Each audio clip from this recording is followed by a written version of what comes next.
to A1R Psychic Radio here on Moonstruck TV with Amanda Hall Psychic all the way from the Gold Coast. Hope you had an absolutely amazing Valentine's Day wherever you are in this world of ours. I know for me personally, I got spoilt rotten, lots of flowers and candy and lots of things and taken out for dinner. And, you know, it's a time of love. It's a time of when we should celebrate love. And even if we aren't in love with another person, we can celebrate ourselves of just being alive and being proud of who we are. Anyway, so this week's another week and Valentine's Day's passed for another year. So the Simply Tarot card of the week this week is, I'm going to say an unusual card because it's one of the cards that when I used to teach a lot of tarot, people always got confused when we came to people.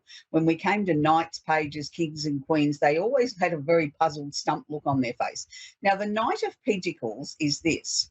Anytime that you see a knight card come out, it usually represents somebody up to the age of 25 years of age, and it is a male. Now, in my experience, when you've had children, as many of us have, you always look at your children as being children. You don't consider that because they're 40, they still come out to you as a child. So they will still come out as a knight if it's a male, and if it's a female, as a page, no matter what age they are, because they're your children. And we always tend to look at them as thinking of them as being tiny tots and, you know, people we've still got to protect even though they're grown-ups in their own right. So the Knight of Pentacles is a young man up to the age of 25 years of age. He has dark hair, dark eyes, could have olive complexion. The secondary meaning is visitors. Now, that means somebody coming to visit, you know, somebody coming in for a cup of coffee, a chat or whatever, with a message to share. Now, this day and age, you know, a lot of people tend to sort of think of visitors as things like, well, we've got a text message or an email or somebody's on a chat somewhere or in a chat room with us, but that's like a visitor. I'm a little bit old-fashioned. I like to think of somebody knocking on the door and coming in person is when I see this card, visitors with messages to share. But it can be the secondary meaning of just some important message that's coming through, somebody that you care about, somebody that you know. It's not a random, it's something there that there's a message that's important to share with you. Okay, so moving on to the astrology section this week. It's always very interesting when we sort of move into the astrology section. I get lots of messages about this, that people say that they really hang on every word, and that's lovely. But you've got to understand everything that we do on this show is only ever a guide. It's not something that you can go and say that is the actual gospel truth. It's my interpretation of how the planetary configurations are dancing around the zodiac this week. And somebody else might look at it and have a completely different take on how the planets are going to affect people. So my general rule of thumb is it feels right for you, adopt it. If it doesn't, then discard it, because we all have a different way of interpreting information. And it's a little bit like Chinese whispers. You can start out with one version of it, and by the time it gets to the end of the line, the stories change completely. So, you know, any sort of psychic science can be a little bit that way too. This is my interpretation of astrology. So this week we're happy to say that the sun has moved into Pisces. So happy birthday to all the Pisceans out there. It's one of my favourite times of the year because I always sort of think of collectively it's the end of the zodiac year. I was going to say the Chinese New Year, got nothing to do with it. The end of our zodiac year. It's the final sign. A lot of astrologers affectionately call Pisces the dustbin cycle. I really get offended when I hear that. To me, Pisces is a really ultimate sort of energy because they can collectively draw on the energies and the wisdom and the not so positive parts of the previous 11 signs and amalgamate it into their own, plus add their own flavour, their own adventure. So the Pisces energy to me is very important because it's mutable, which means it's flexible, it's very creative, it can be very gentle. It can also be very firm when it needs to be too. So don't ever underestimate a Pisces just because they seem a little bit dreamy or a little bit more on the gentle side. Rub them up the wrong way and you'll know about it, because they have a backbone there that is far surpasses even sort of the more fixed and rigid sort of signs. So just be a little bit aware of that. But they generally are normally nice, easygoing sort of people, the people that you like to have as a friend because they're very, very genuine and really, really do care about you. So happy birthday to all the Pisceans. And no, I'm not a Pisces. So we have the sun, which is in Pisces at the moment, is conjunct or holding hands Saturn's. Now, Saturn's the planet of discipline, of structure, of limitations, restrictions, things that we need some sort of definite direction for. You know, we need some extra oomph in our lives. Sometimes we need, I like to use this word, stickability. We need to stick to something a little bit more and see it through to the end. That's what Saturn brings to our lives. A lot of people affectionately call Saturn the father figure or the taskmaster planet, and I suppose he is a little bit like that. He sort of comes in and wields a big stick and says, yes, you're all going to behave yourselves and do as I tell you. But at the same time, what he's trying to do is teach you lessons, teach you structure, teach you that anything that's worth having in life is worth putting the effort into it, that you really do have to sort of, really make sure that you've got everything on a very solid foundation. So with the Sun here conjunct Saturn, what the Sun is sort of saying is, here I am. I want to, bring up some positive energy to the world at the moment. I want everybody to sort of start to feel a little bit creative, be a little bit happy. Sometimes go for a little bit of a trip down memory lane. Sometimes be a little bit like Peter Pan and not wanting to grow up. But then Saturn comes along and says, well, that's all well and fine for a certain period of time, but we do have to behave like a grown-up because we're living in a grown-up world. So yes, it's great to daydream and have fantasies and look at the gentler side of life or look for a creative solution, but don't forget to back it up with something that says structure and that we're going to complete the task and we're going to move forward. So I hope that helps you understand that. That relates to all the 12 signs, particularly, yes, the water signs of Pisces, Cancer, and Scorpio, and the opposite sign of Virgo, but it filters through to all the other remaining 8 signs as well of the zodiac this week. So make sure that, you get your creative hat on, but make sure there's some structure and some guidelines and some rules that go along with it. We have Venus, the planet of love and affection, is conjunct or holding hands Mars in Aquarius. Now, Venus in Aquarius is an unusual way to describe Venus.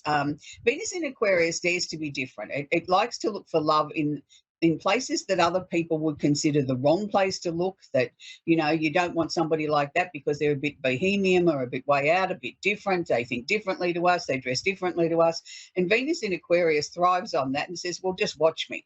The more you say you don't like somebody, the more appealing they become to me. So you need to be careful if somebody has Venus in Aquarius in their chart, that they sometimes do choose people that are socially unacceptable to the rest of us. Sometimes you find people with Venus in Aquarius are attracted to drug addicts or murderers or people that society thinks is unacceptable. Sometimes it's just straight out that they attract people that are like-minded souls, people that dare to be a little bit different, that have a broader view of the world and what love should be about. They're not necessarily tied up in a little box. So when you've got Venus conjunct Mars here, yes, it's definitely going to be affecting the air signs, Aquarius, Gemini, and Libra.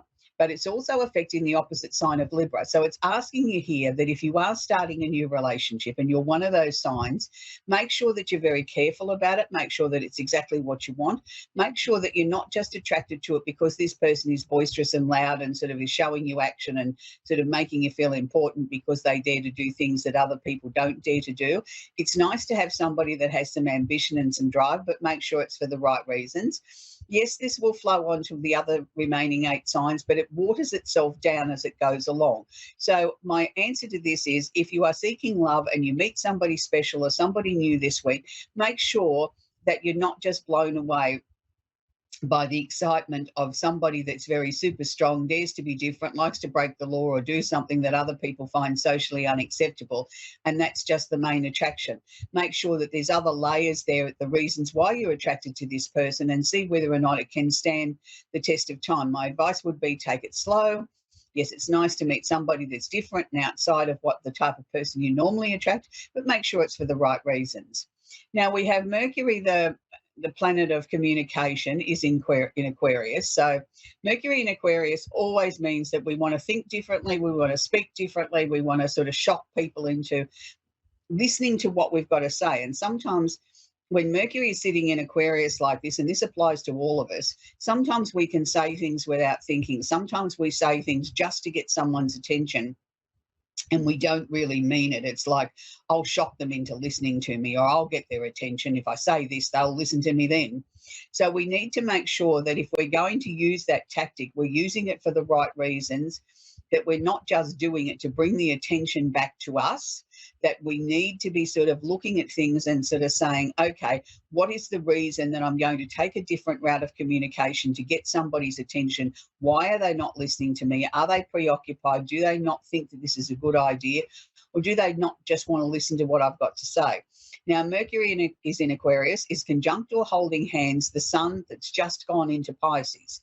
So the sun here is trying to sort of say to each and every one of us, there's a creative or a softer way of sort of maybe presenting this. Mercury's sort of saying, I'm going to make them listen. I'll get their attention by saying bang, bang, bang, or doing this or standing on my head or whatever that's different that's going to get their attention.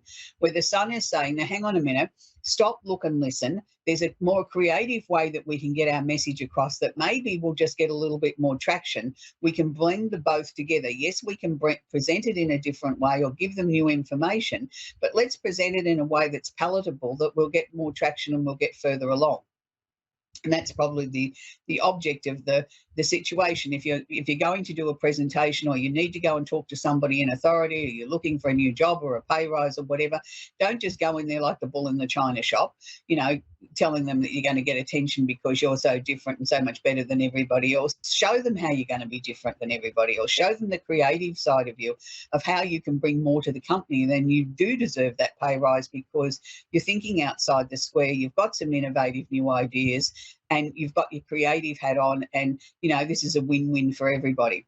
So we have Saturn in Pisces, as I spoke about before. Now, Saturn in Pisces is like the father figure. It sort of wields the big stick, but also gives us the discipline or the structure to be able to achieve things that we want to achieve in our lives.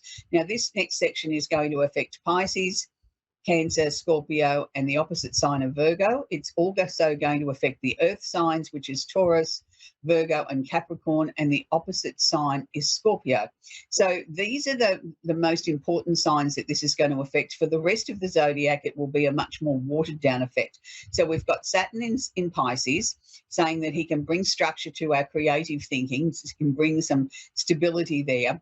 He's sextiling, which sextile in astrology means it's a very flowing, easy sort of planet configuration. It means everything's in harmony, everything's going to be easy. So we've got Jupiter, the planet of luck and opportunity, is sitting in Taurus. Now, when Jupiter's sitting in Taurus, it's safeguarding our money, our personal finances, the things that are important to us. So we've got Saturn creating the structure, the creativity, the way that we can present something or start something new. And we've got Jupiter saying, yeah, well, hang on a minute, I'll take care of the finances, but at the same time, we can expand everything out. We've got a good, solid foundation underneath us. So for people that might be looking to start up a new venture or start something new, this is actually the perfect time, particularly if you're a water sign or an earth sign.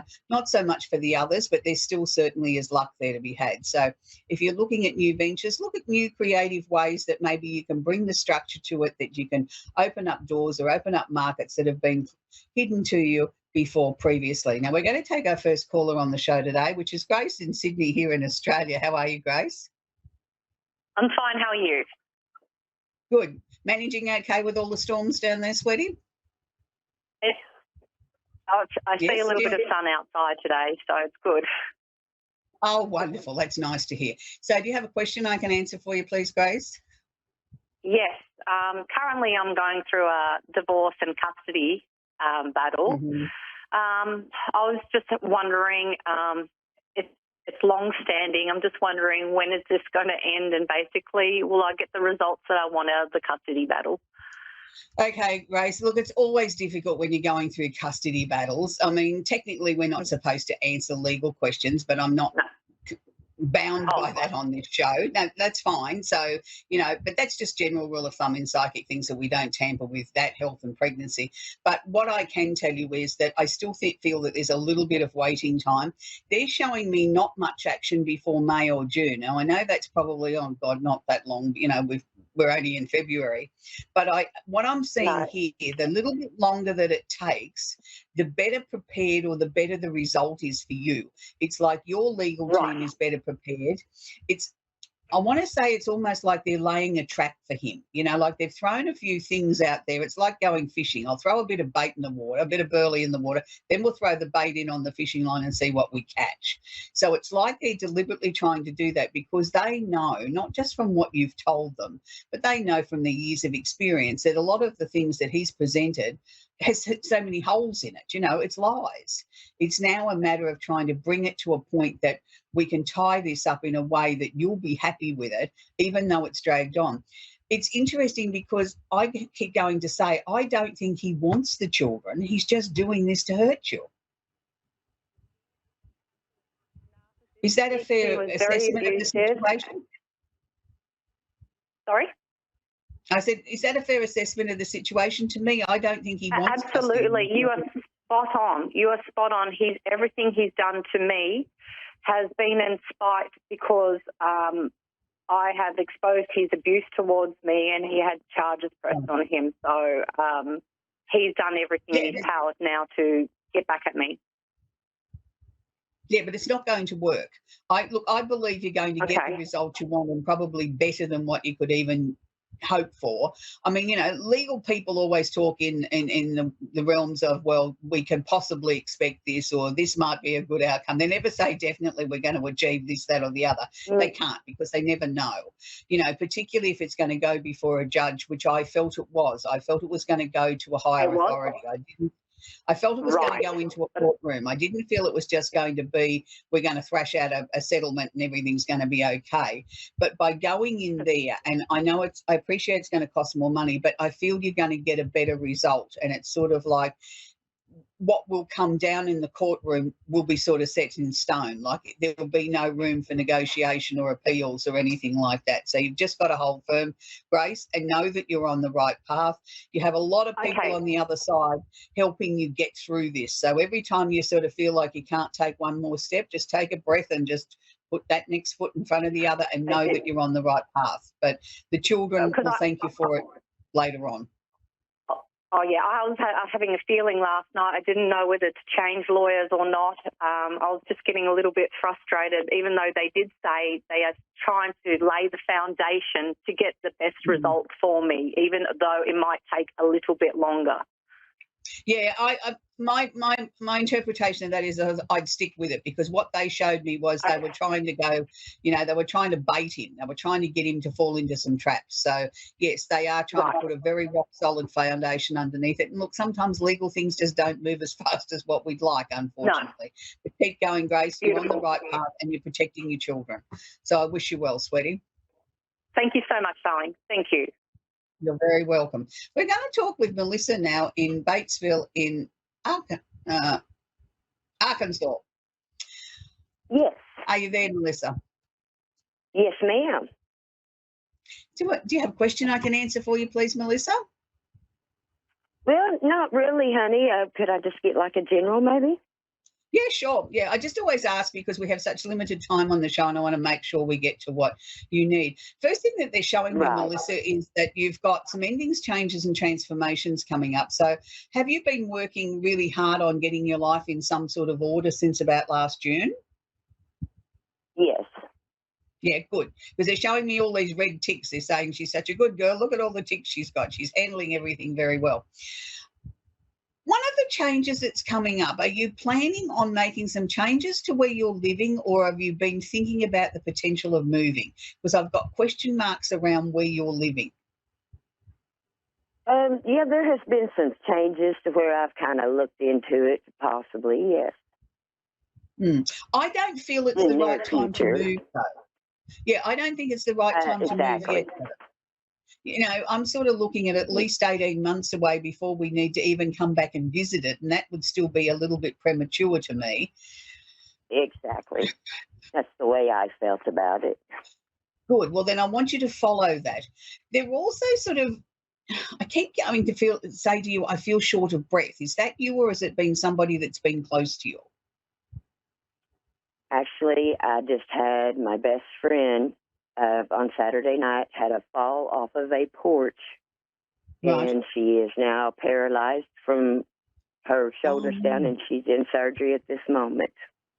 Right. Well, I'm sorry to hear that. So, I mean, obviously it's too soon to know whether, you know, the surgery, I mean, if she's paralysed, isn't she? There's probably no way from coming back from that. Right. Yeah, we're talking trach and all, so you're dead on with the trouble breathing. Yeah, it was like I couldn't swallow, and you know, it was just, yeah. They just intubated her today.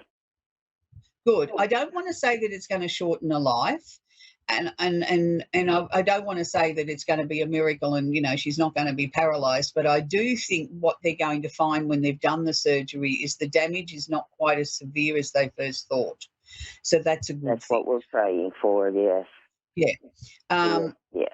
She's going to be so pleased to see you.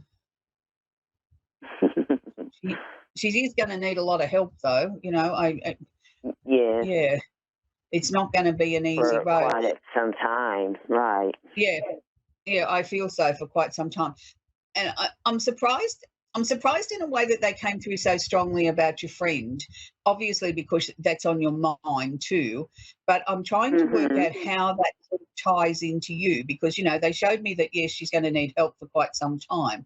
But they also very clearly showed me it wasn't your responsibility either. Do you know what I mean? As to be a full-time Exactly. carer situation either. Ma'am. So, Well, I mean, I it may think just it may be be related to me with like an anxiety, maybe, you know, Right. to do with me at this moment. Yeah, Right. I've had a lot of loss, a lot of changes here the last 3 years. right. And yeah. I Yeah, just well, maybe try they're to, also telling you to sort of be a little bit kinder to yourself and catch your own breath. You know what I mean? Like you're puffed out too from everything that's gone down. Maybe it's time to, you know, I'm not diminishing anything to do with your friend, but I'm saying maybe it's a dual message. You know, that yes, there's her, but there's also, it's a little bit of a warning to you that maybe you need to slow down a little bit, Melissa, and take care of yourself too. You know, like you're running out of breath. You're running out of yes, puff to ma'am. sort of do too much more. Um, I'm always hesitant to say that this is, you know, the end of any more passings just yet, but I sort of feel that's what it is. It's like we've put it on pause for a while, that you can catch your breath and sort of just rebuild your energy up and start to focus on you again for a change, because it's been a long time since we've been able to just focus on Melissa and Melissa to be able to go and do what you want to do when you want to do it.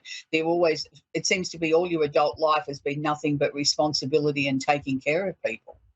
And it's now time to Yes, take ma'am. care of you. Yeah, but it's time to take care of you now. Is there someone special in your life, Melissa? Somebody that, you know, you're in love with? Well, yes, there's someone new. Yes, I hadn't dated in probably 15 years, and now, you know, I've started seeing someone last 8 or 9 months. Good. Well, they were showing me the most beautiful, big, ginormous pink heart. So usually when they show me something like that, that either there's someone new coming into your life or love is new. You know what I mean? It's new, it's fresh, it's Right. shiny, it's exciting. And I just sort of felt he had the heart of gold, this man. He's just so caring, so loving, so giving. I can't fault him in any Yes, way. he I is. think he's been Yes, sent he's to you very from nice. above. I really do, to sort of make you smile a little bit and, you know, make you sort of not so much slow down, but take a little bit better care of you, you know, do some things for you that are going to make your heart sing. And I think that's really Yes, important. I ma'am. really like him. He's going to be such a tower of strength to you. Not that you're going to need him to be a tower of strength, but just to know that he's there, that you've got someone to rely on, I think is such a weight off Yes, your mind. It's yes, wonderful. especially with all the change. Yeah. I just sort of feel that relationship's going to get a lot more serious, Melissa. Okay. So, you know, I hope. find out all this. Don't Slowly. be surprised talking about something a little bit more serious than just being boyfriend and girlfriend. Right. Yes, well, I hope so. He seems to be a good one. He is a good one, yeah, but he likes to take his time now. He's not in a rush to do anything. And I just sort of think by August he's going to be fumbling around and tripping over his words. And what he's trying to say is, let's build a life together. yeah. Yeah, it's kind of cute. It is kind of cute Yeah. because he's like a teenager, you know, asking somebody out on the first date, the way he's tripping over his words and he's so nervous. Well, that's and he's funny sweating. because that's what we would say. We were like, gosh, we're just so giddy, like we're teenagers again or Well, something. you're allowed to be like teenagers again. It's not just for the young. It's for all of us, you know, to have that giddy, heady sort of feeling when you first fall in love. I think that's part of the magic of it, isn't it? I mean, we didn't have that. It'd be Yes. boring. You know, it's Yes, plenty of right. time to be serious and be a grown-up much later on. Let's enjoy the looking into each other's eyes and getting to know each other. And he is such a lovely man. The two of you are going to have such a wonderful life together. So I hope that's helped you, Melissa. And look, I'll send lots of loving prayers and everything to your friend today while the surgery's happening. That's where we're going to leave Melissa. This week I want to leave you with a song that has been around for a very, very long time, and I know it was a big hit in the US. It wasn't so much a big hit here in Australia, but it was a song that I somehow or another came across and was something that I went out and bought the album and enjoyed it even to this day. And it's Taylor Dayne, Love Will Lead You Back. And it's a beautiful love song about letting go of somebody and hoping that they're going to, you know, after their little adventure, find their way back to you, and, you know, the love that you shared will be even stronger. And I know in my day-to-day work, lots of people sort of, you know, contact me, have readings and whatever. And, you know, they're always looking for that love that got away, that, you know, is he coming back or is she coming back? And this song, I think, really epitomises that. So I want to leave you with Taylor Dayne and Love Will Lead You Back. Until next week, have an absolutely fantastic week wherever you are in this world of ours. Bye for now.